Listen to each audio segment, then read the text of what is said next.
அனைவருக்கும் வணக்கம். STM Tamil spare channel உங்களை அன்புடன் வரவேற்கிறது. தினமொரு திருக்குறள் பகுதியில் இன்று நாம் காணப்போவது திருக்குறள் எண் 718, அதிகாரம் 72, அவையறிதல். குறள்: உணர்வது உடையார் முன் சொல்லல், வளர்வதன் பாத்தியுள் நீர் சொரிந்தற்று. தமிழறிஞர் மு. வரதராசனார் உரை. தாமே உணர்கின்ற தன்மை உடையவரின், அதாவது அறிவுடையவரின் முன் கற்றவர் பேசுதல் தானே வளரும் பயிருள்ள பாத்தியில் நீரை சொரிந்தாற் போன்றது. எனது கருத்து: அறிவாளிகள் உள்ள சபையில் படித்தவர்கள் பேசினால் அது தானாக வளரும் பயிருக்கு தண்ணீர் ஊற்றுவது போன்றது.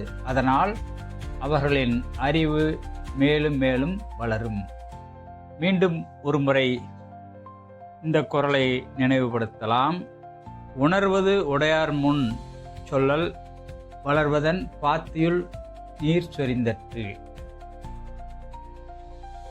இந்த காணொளியை கண்டதற்கு நன்றி. தினம் ஒரு திருக்குறள் உங்களுக்கு பிடித்திருந்தால் எஸ்2எம் தமிழ் ஸ்பேர் சேனலை சப்ஸ்கிரைப் செய்யவும், லைக் செய்யவும், பெல் பட்டனை தேர்வு செய்யவும். மீண்டும் சந்திப்போம் அடுத்த காணொளியில். நன்றி, வணக்கம்.